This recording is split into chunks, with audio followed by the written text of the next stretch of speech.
السلام علیکم ورحمۃ اللہ وبرکاتہ۔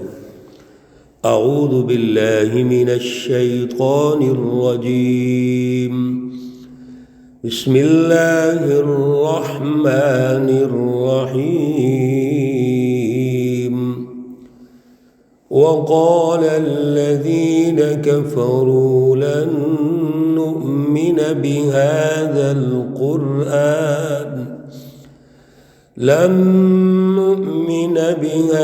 القرآن ولا بالذي بين يديه ولو ترى إذ الظالمون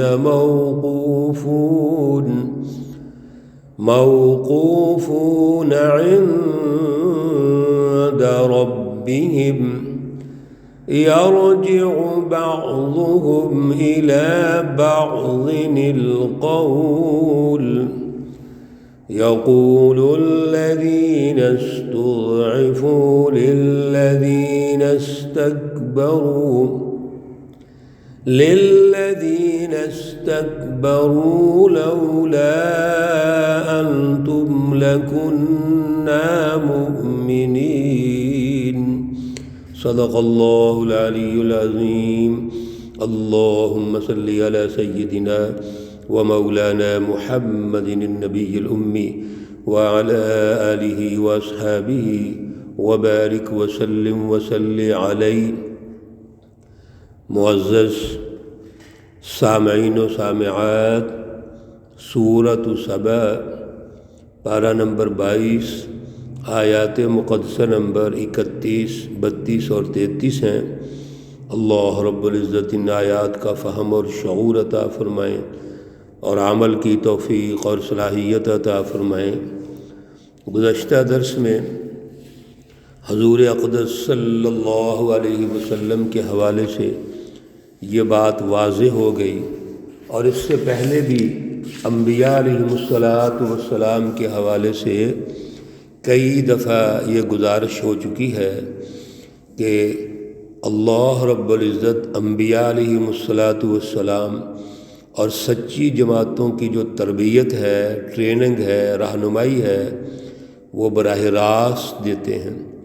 ان کا تعلق حضیرت القدس سے ہوتا ہے، اسباب عالیہ سے ہوتا ہے، اللہ رب العزت سے براہ راست ان کا تعلق ہوتا ہے۔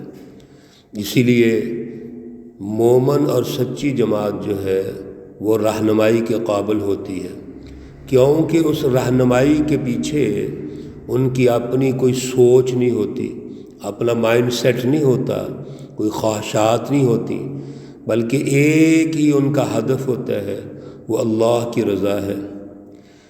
ان کا ہدف انسانیت کی خدمت ہوتا ہے۔ وہ انسانیت کے چوکیدار بن کے آتے ہیں، وہ سچے رہبر اور لیڈر بن کے آتے ہیں۔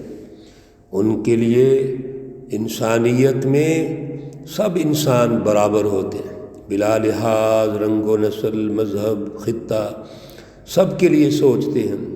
اور رسول اکرم صلی اللہ علیہ وسلم کا جو معیار بتایا گیا ہے وہ یہ ہے، الا کافۃ للناس، آپ پوری انسانیت کے لیے، آپ کا بین الاقوامی اور عمومی جو منصب ہے وہ پوری انسانیت کی خیر خواہی ہے۔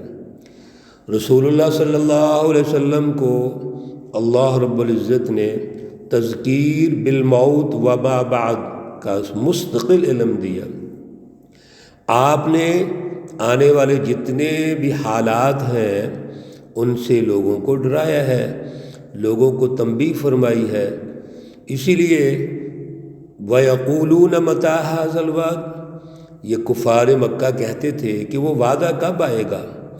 اگر دنیا کے اعتبار سے دیکھیں تو اللہ رب العزت نے فرما دیا قُل لَكُم مِّيعَادُ يَوْمٍ، وہ وعدہ تو آ کے رہے گا، لہذا وعدہ آیا، جیسے غزوہ بدر ہے، احد ہے، خندق ہے، پھر آخر میں فتح مکہ ہے، غزوہ تبوک ہے۔ اور اگر آخرت کے حوالے سے دیکھا جائے تو وہ وعدہ قیامت کے دن کا وعدہ ہے، جس دن سارے لوگوں کو اکٹھا کیا جائے گا۔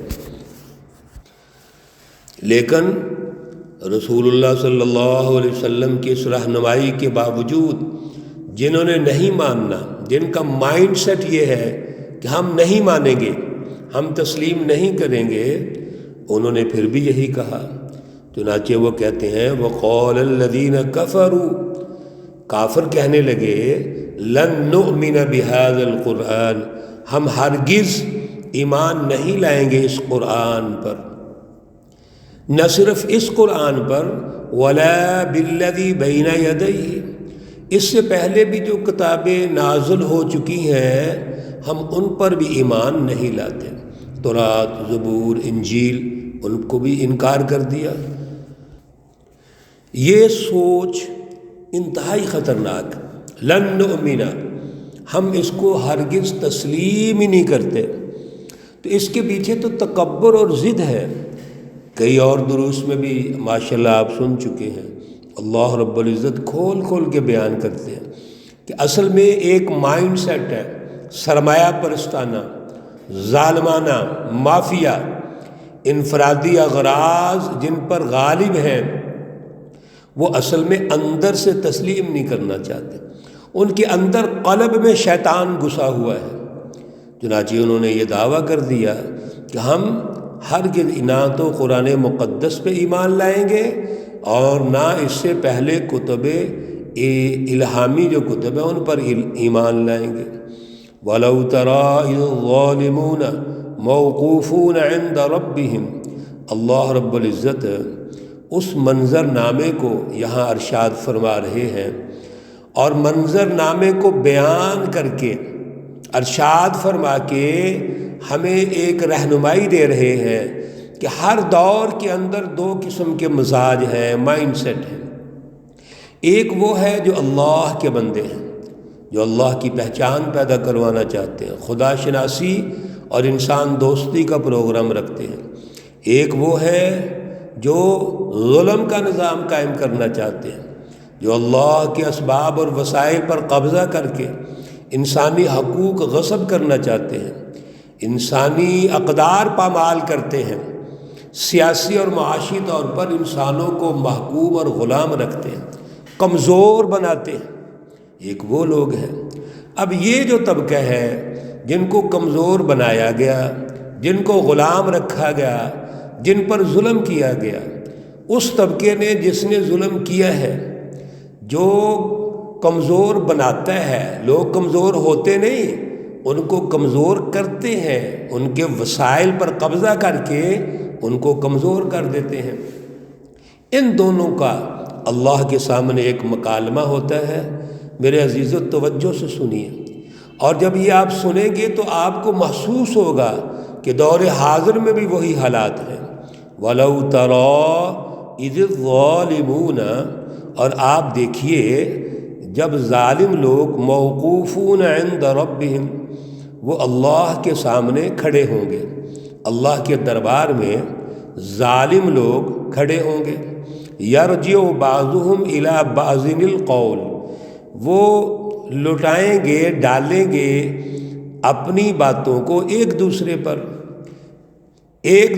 پر اپنے جرم ڈالیں گے۔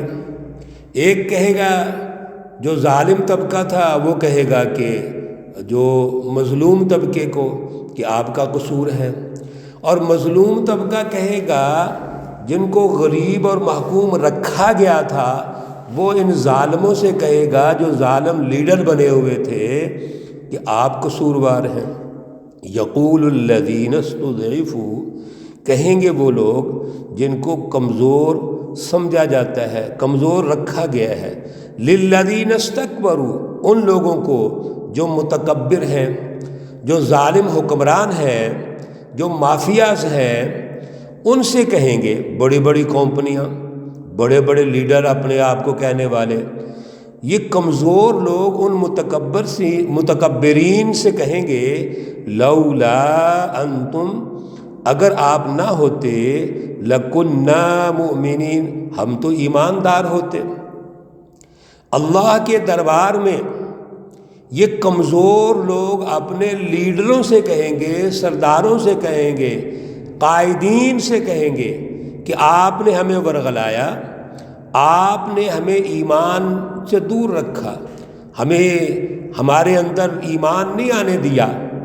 میرے عزیزو، اس وقت یہ کہنا ہے تو آج ہی کیوں نہ غور کر لیں، ان ظالموں کا آج احتساب کرو۔ وہاں پہ اللہ کے دربار میں یہ کہیں گے، کمزور لوگ، مظلوم لوگ جن کو غلام رکھا گیا ہے، اپنے سرداروں کو، بڑوں کو، جن کے لیے دنیا میں نعرے لگاتے تھے، ان کو کہیں گے کہ تم نے ہمیں گمراہ کیا، اگر آپ نہ ہوتے تو ہم مومن ہوتے۔ قال الذین استکبروا، اور یہ جو متکبرین ہیں، بڑے بڑے لیڈر اور سردار، یہ کہیں گے للذین استضعفوا، کمزور لوگوں کو کہیں گے، ان محکوم اور جن کو غلام بنایا ہوا تھا، غریب رکھا ہوا تھا، ان سے یہ لیڈر اللہ کے دربار میں کہیں گے۔ کیوں؟ وہاں عورتوں کو ان کے پاس دلیل نہیں ہوگی، تو یرجع بعضهم الی بعض القول، ایک دوسرے پر گفتگو ڈالیں گے، ایک دوسرے پر الزامات لگائیں گے۔ کیا کہیں گے متکبرین، سردار، لیڈر؟ کہیں گے انحن صددناکم، کیا ہم نے روکا تھا تمہیں، عن الہدی، حق بات سے، صراط مستقیم تھے، سچے راستے تھے، دو درست اور سچا راستہ تھا، کیا ہم نے تمہیں روکا تھا؟ بعد اذ جاءکم، ذرا توجہ سے میرے عزیزو سنو، اس کے بعد کہ جب کہ تمہارے پاس آ چکا تھا، یعنی درست راستہ جب تمہارے پاس آ چکا تھا، رسول اللہ صلی اللہ علیہ وسلم آگے سچی رہنمائی دے دی، تو پھر آپ حضور کے پیچھے چلتے، ہمارے پیچھے کیوں چلے ہیں؟ تو ہم نے روکا آپ کو، یعنی ان کی بددیانتی دیکھیے، روکنے والے وہی تھے، پراپوگنڈا بھی کیا، ان غریبوں کو ورغلایا، ان غریبوں کو پھسلایا، پھر ان کو خوف زدہ کیا، لالچ دیے، مختلف طریقے کیے، اور وہ محکوم اور غریب اور غلام تھے۔ تو وہاں پہ کیا کہیں گے؟ کیا ہم نے آپ کو روکا ہے؟ بل کنتم مجرمین، بلکہ تم مجرم ہو۔ میرے عزیزو، یہ مکالمہ ان ظالم لیڈروں، ظالم حکمرانوں اور محکوم اور غلام اور غریب عوام کے درمیان ہے۔ دونوں ایک دوسرے پر الزام لگائیں گے۔ تو وہ پراپوگنڈا، جس پراپوگنڈا کے ذریعے سے، پھر خوف زدہ ماحول کے ذریعے سے ایک غریب اور محکوم بڑوں، وڈیروں، سرداروں کی بات مانتا ہے، سنتا ہے، اور نہ مانے تو وہ ان پہ تشدد کرتے ہیں، وہاں پر یہ کہیں گے کہ کیا ہم نے تمہیں روکا ہے؟ تو مجھے بتائیے، اور روکنے کا کیا طریقہ ہے؟ جب آپ ان کو غریب رکھیں گے، ان کو وسائل سے محروم کر دیں گے، اور ان کو محکوم رکھ کے تشدد کریں گے، ظلم کریں گے، تو وہ کیا کریں؟ یہ مکالمہ جاری ہے، انشاءاللہ اگلے درس میں مکمل کریں گے، اور بڑا اہم مکالمہ ہے، دور حاضر میں بھی اور قیامت تک آنے والے ادوار کے لیے یہ بڑا اہم مکالمہ ہے، ان سرداروں کے مابین اور ان غریب اور لوگوں، محکوم لوگوں کے مابین۔ اللہ رب العزت ہمیں اعلیٰ شعور عطا فرمائے، اعلیٰ سمجھ عطا فرمائے۔ اللہ رب العزت تمام مرحومین و مرحومات کو جنت الفردوس میں اعلیٰ مقام عطا فرمائے۔ اللہ رب العزت تمام بیماروں کو شفائے کاملہ عاجلہ مستمرہ عطا فرمائے۔ ربنا تقبل منا إنك أنت السميع العليم وتب علينا إنك أنت التواب الرحيم، وصلى الله تعالى على النبي الأمي محمد وعلى آله وأصحابه أجمعين برحمتك يا أرحم الراحمين۔ السلام عليكم ورحمة الله وبركاته۔